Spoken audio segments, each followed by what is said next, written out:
Hello, my name is Shane Murphy, but who gives a shit about my name? Right, this here is a quick video tutorial showing a friend of mine, Flame, how to add a bit more movement into animations instead of having them so stale. What I have here is a Raccoon Police Department officer that is in the mod as a zombie in my modification Outbreak Condemned, and I thought this would be a good model to do this short video on. Okay, now I am not a professional animator, so I am just gonna try my best and explain here now how to do this thing. Right, what we're gonna do is we are going to put this timeline to, I think, 200 frames. Now what I'm going to do is I am going to make this character's head torn and just like he's looking at something. Maybe he's actually alive instead of a zombie, or just a normal character.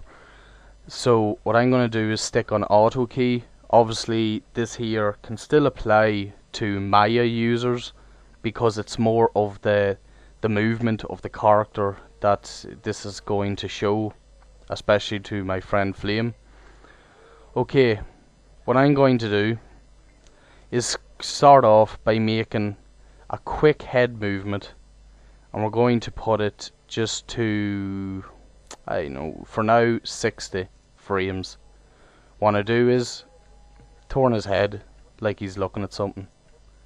So he's just looking there, turned his head, and as you can see, he's now turned his head to look at, I don't know.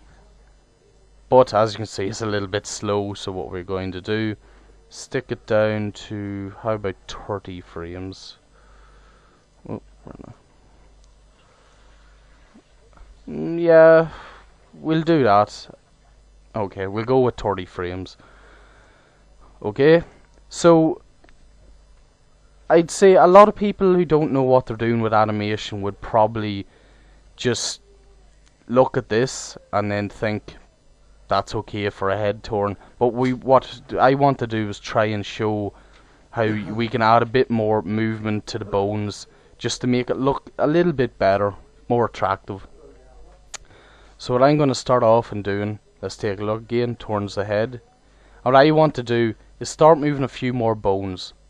So let's get about here to frame 10. And what I want to do is select the spine, which will move most of the upper body, and I want to keyframe that so this bone will not move until after frame 10. Let's go up, and I'm going to put it about 30 like that. Let me see. Yeah, it's about 30. So let's take the spine here, and let's move this to about there. So as you can already see when he's turning, the movement in his body is already putting a lot of extra movement and detail into the animation. So maybe he looks at someone in a suspicious way and he's like grr, arr, or something, I don't know. So another thing I want to do is let's start by just putting his arms down, because you know he's not going to have his arms up like that. So let's see, I don't think I need to put this normal, let's just keep it there. And if Willie doesn't stop whistling in the background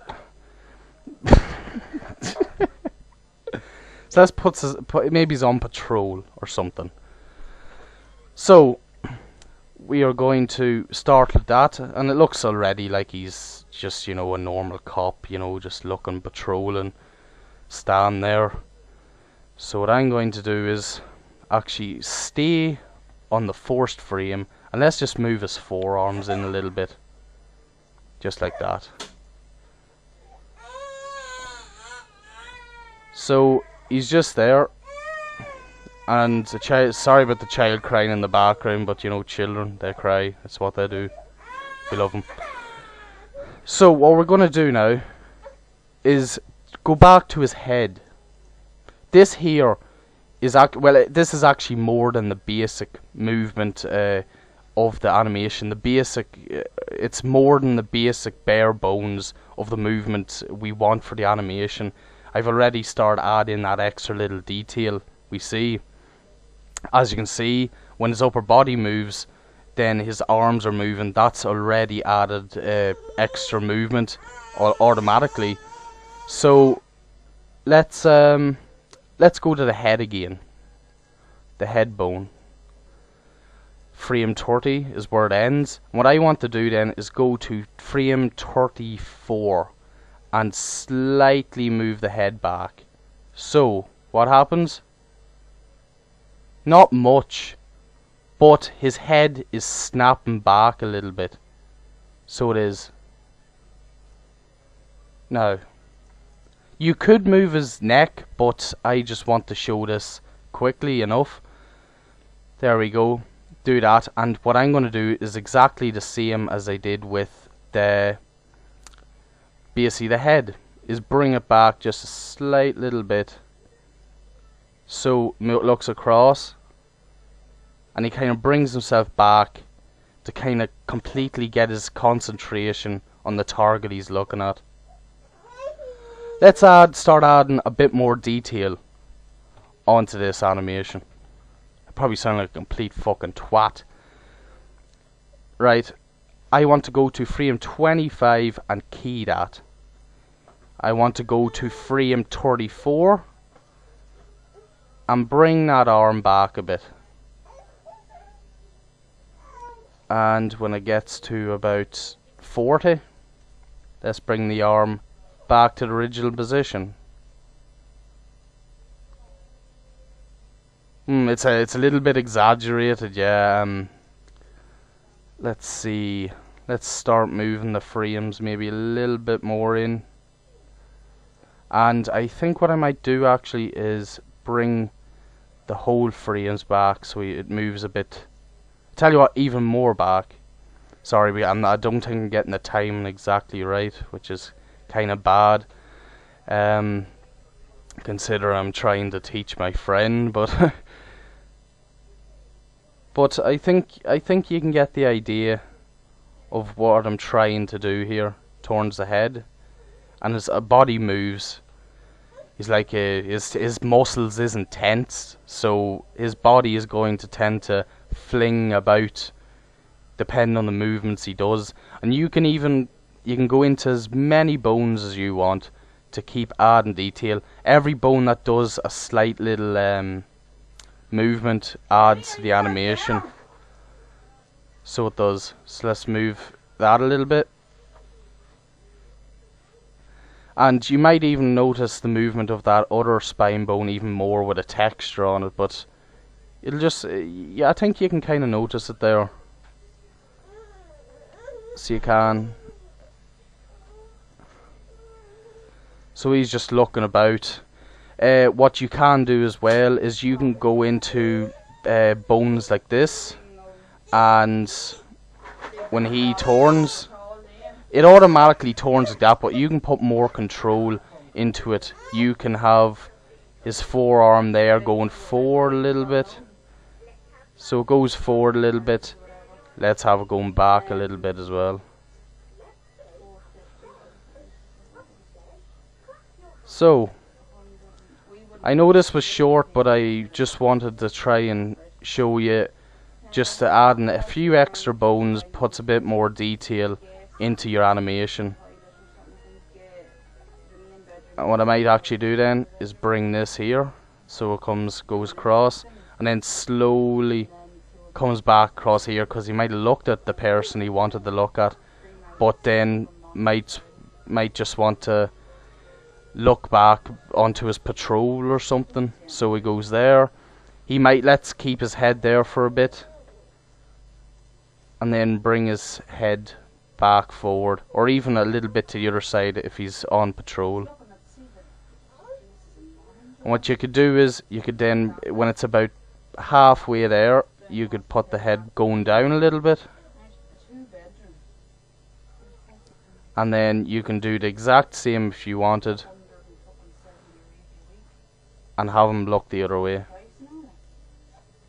Just stick him across a bit there. So there you go. You can see the little bit of movements. Add detail into his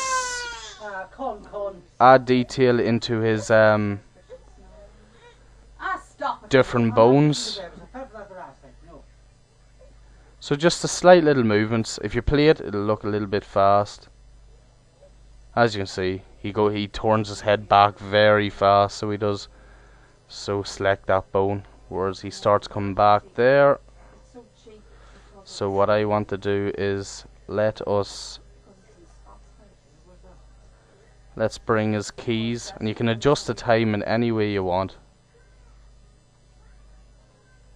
He looks back across, and then continue adding detail and movement to bones you wouldn't think would need it, and suddenly you turn your animation from a normal head turn into something that gives him a little bit more life.